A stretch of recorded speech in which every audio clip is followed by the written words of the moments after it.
Hey everybody, how's it going? Bob Hansen here from Elevated Prints 3D. And what is this magnificent machine that I have next to me? Well, this is the CH10 Iron Box by Lotmaxx, and this is my official review.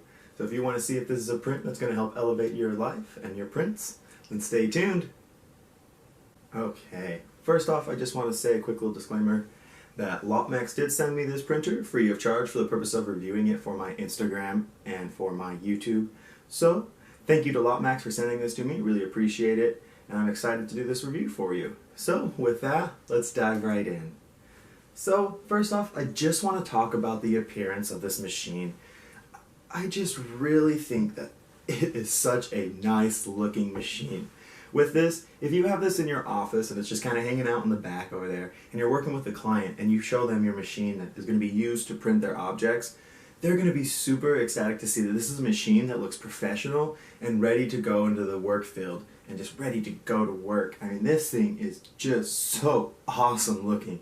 I really, really like this look. It's a very industrialized look, and it just works great for this printer. I mean, I really, really like it. It's got these 4 panels for the UV light that are orange: the front, the 2 sides, and the back. Another thing that it features is a 3.5-inch touch screen, and then 1 single button to turn it on and off.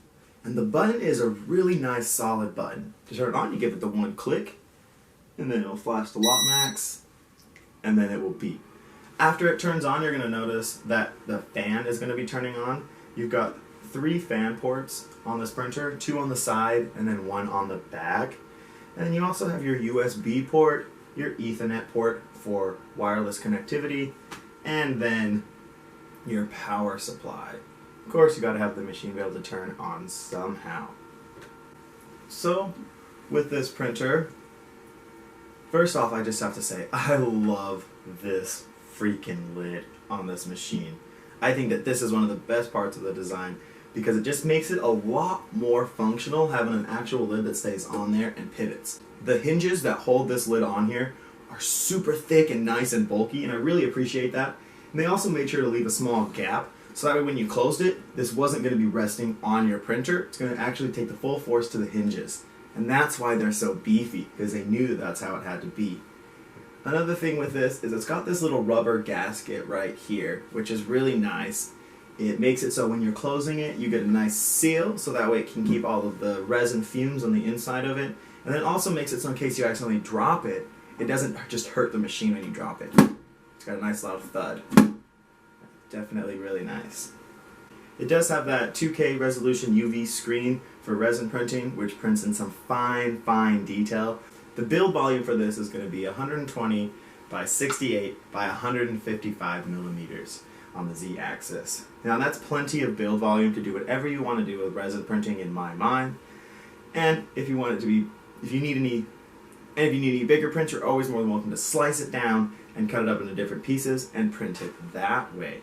Another fun thing that they have is they technically have an isosceles trapezoid design that they have patented on their build plate that allows the resin to drip off and makes it so you can use all of your resin. I like that feature a lot because it makes it so you're saving resin and you don't have to worry about running out as fast because it's going to make it so you use it all. And then one last thing about this is it does have, technically it looks like it's a dual linear rod axis, but it's actually a dual sliding rod axis. Now, I personally don't really see the biggest difference. They say it's supposed to help it with stabilization and make it so it prints smoother. I don't really notice the biggest difference. The only thing I notice is it's very, very solid when you push down, but you have just the slightest little wiggle. But really, you have to apply a little bit of force to actually have that wiggle. Oh, I just love this lid. It's so great. And now, let's move on to my user experience with this machine. I've got to say, I had a really great user experience. It's very simple to use, it's got an elegant design, and it's very straightforward.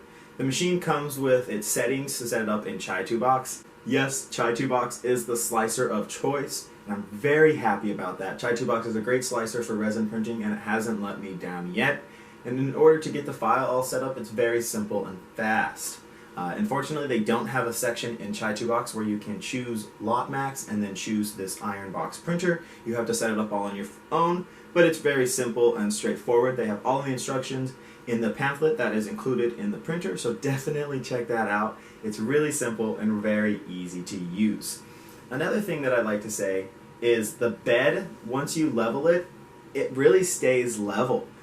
It's very nice since it's got that 4-bolt system that keeps it all locked into place. To level the printer, all you have to do is take off that top bolt, pull it out, and then loosen the 4 bolts.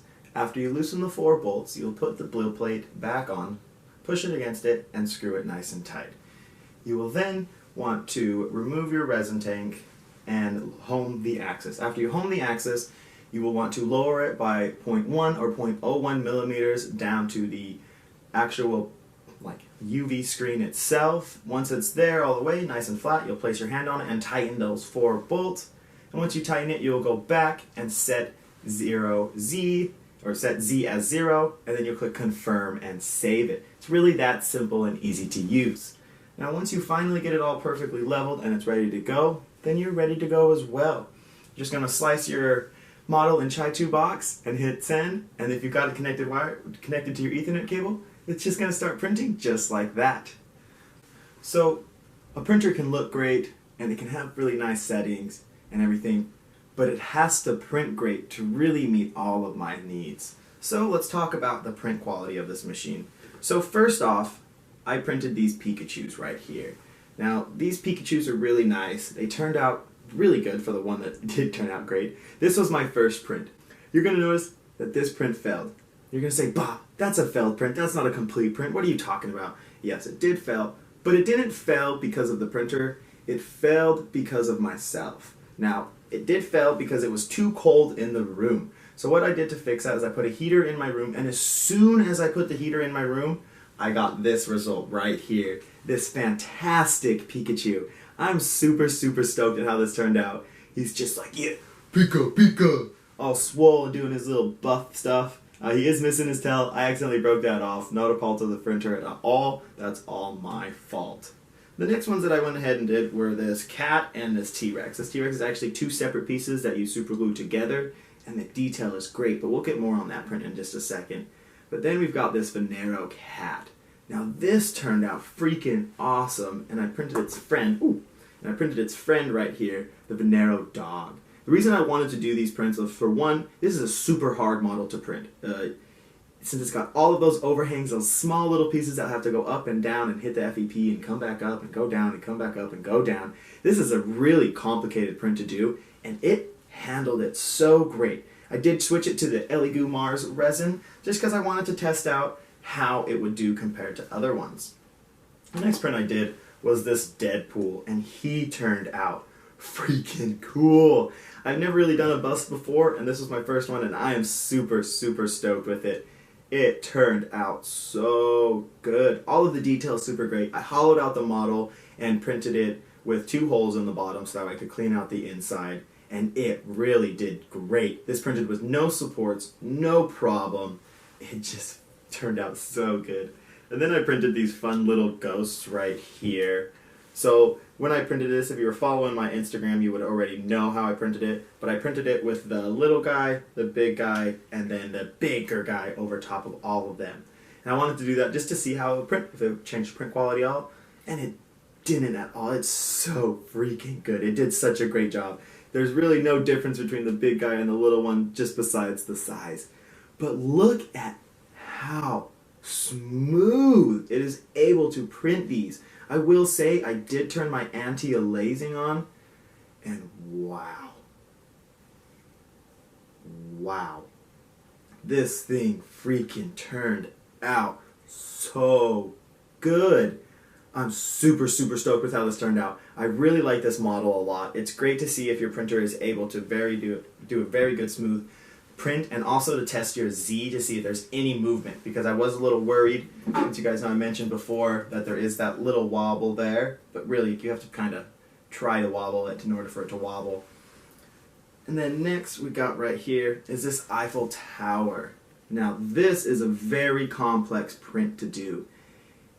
good luck printing it on an FDM printer is all I can say, unless it's scaled up. I did make this the max size that I could print it in, and I am just super happy with the results. It's got the tiniest of the details on the railing, and I mean, it got it all. It really, really got all of the detail on this. I'm so happy with how it turned out. I think it really did a great job. And I also did some articulated figures as well, right on the build plate. Now, you do have to have your settings dialed in perfectly. I will say for this one, I did change the settings up a little bit. I believe I changed the profile to have like a 60 or 50 second first layer, because I did print this directly on the build plate, and if your first layer is too high, it will seize all of the pieces together and you will not have an articulated alligator, you will just have an alligator. And now, let's talk about a comparison between FDM printing and this printer. So, as mentioned before, I've got this T-Rex one. There we go. And then I also have this FDM printed T-Rex one. Now, this was printed on my Prusa Mini on the finest detail in Sunloom color changing filament. A brand new roll of filament, and that's why it printed great. It really did a great job, except for on the fine detail. That's where you start to lose and sacrifice print quality, is with the fine detail. I'm sure that if I were to go in and mess with a bunch of settings and for months try to work with it, I could get this detail a lot better. But unfortunately, I don't have the time to do that. But I have a resin printer that can do it without messing with any settings. And wow, if you just compare this to this, it's a no-brainer on which one looks better. You can of course scale this up so it's the same size and have the same amount of detail, or scale it even smaller and still have the same amount of detail. I mean, it's a huge difference in my eyes. But of course, if you're going to print something way big, you can get really nice detail off FDM printing as well. And you just have to have your profiles all set up right. But just for a quick, right out of the box comparison, stock and stock, this just is crazy, the amount of detail that has. I'm very impressed with it. So with that, let's talk about this printer compared to other printers that are in the market for around the same price. So you've got the Elegoo Mars and the Anycubic Photon, which are technically going to be the ones that are really competing right up against this. I do personally have the Elegoo Mars, and I will be releasing a comparison video of this and the Elegoo Mars, some prints and features and everything like that. So stay tuned for that. But compared to the Anycubic Photon, I'm not 100% sure. I don't have the Photon, I've just been in some groups. I don't think it has the wireless connectivity on it, which is really nice, or the Ethernet connectivity on it, which is really nice. And then, since they've got their trapezoid design and their dual slide rails, I think it definitely puts it up a little bit more. This printer is sitting right at $289.99 on Amazon. I will include a link for that in the description below. It's a non-affiliated link, so you don't have to stress about that at all. So, here are my final thoughts. Do I think that this printer will help elevate your life and others around you? Who's that? I do. I think that this is a magnificent printer. I love how it looks. The design is just super beautiful. It's elegant, it's ready to go. It's got this beautiful lid that just opens and closes magnificently. The build plate stays nice and level for you. And the features on it are spectacular. I really think it's a great bang for your buck. I definitely really enjoy this printer. I think that you will enjoy it as well. Again, if you want to check it out, the link is in the description below. Thank you so much for watching this video, and thank you again to Lotmaxx for sending me this printer for the purpose of reviewing it. So, with that, I just want to say thank you again. I really do appreciate all the viewers out there. If you're not already subscribed, you should definitely subscribe to my channel and click the bell. If you're not following me on Instagram already, go ahead and follow me on Instagram at ElevatedPrints3D, the same as this channel, and keep it groovy and keep elevating those lives around you. Have a wonderful one. Stay healthy and well. Peace.